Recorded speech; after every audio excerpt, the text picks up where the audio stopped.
ഒന്നാമത് കത്രിയല്ല, അത് മസ്കിറ്റോ എന്നുള്ള ഒരു വളരെ ചെറിയ സാധനമാണ്, വളരെ നീളം കുറവ്. ഈ എക്സ്റേ കാണുന്ന ഒരു മാഗ്നിഫൈഡ് വ്യൂ ആണ്. കത്രിയല്ല, മസ്കിറ്റോ ആണ്. മസ്കിറ്റോ എന്ന് പറയുന്നത് നമ്മൾ ബ്ലഡ് വെസലിൽ നിന്ന് ബ്ലഡ് വരുമ്പോൾ പിടിക്കാൻ ഉപയോഗിക്കുന്ന ചെറിയ ഉപകരണമാണ്. അപ്പം അത് പോകാൻ പാടില്ല. പക്ഷേ ഇത് ശരിക്കും ഇൻസ്ട്രുമെൻസിൻ്റെ എണ്ണം ആദ്യമേ ഒരു ബോർഡിൽ എഴുതണം, ഒരു സ്ക്രബ് നഴ്സ്. പിന്നെ കഴിയുമ്പോഴും ഇൻസ്ട്രുമെൻ്റ് എണ്ണം ചെക്ക് ചെയ്യണം. പക്ഷേ ഗവൺമെൻറ് ഹോസ്പിറ്റലുകൾ എൻ്റെ അറിവിൽ എടുത്തോളം ഫ്ലോർ നഴ്സ് എന്നൊരു സ്റ്റാഫ് ഉണ്ടാവാറില്ല.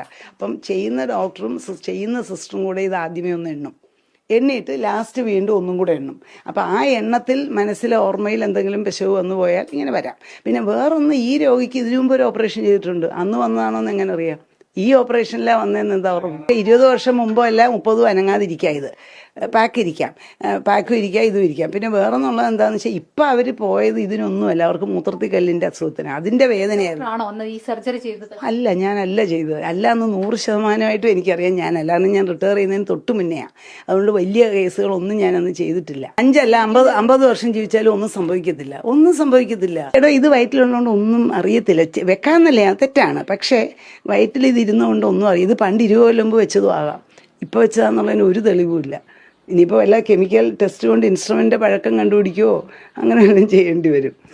അല്ലാതെ അറിയാൻ പറ്റത്തില്ല. ഇൻസ്ട്രുമെൻ്റ് വരാൻ പാടില്ല എന്നുള്ളതിന് സംശയമില്ല. പക്ഷേ എന്തുകൊണ്ട് വന്നു എന്നുള്ളത് ഇപ്പം ഒരാളുടെ തലയിൽ കെട്ടിയ സിസ്റ്റത്തിലാണ് അതിൻ്റെ ഫെയിലിയർ. എന്തുകൊണ്ട് ബോർഡ് വെച്ച് എഴുതാനുള്ള സ്റ്റാഫില്ല? ആ സ്റ്റാഫ് എഴുതണം, എഴുതി കഴിഞ്ഞ് ഡോക്ടറും കൂടെ ചേർന്ന് ചെക്ക് ചെയ്യണം.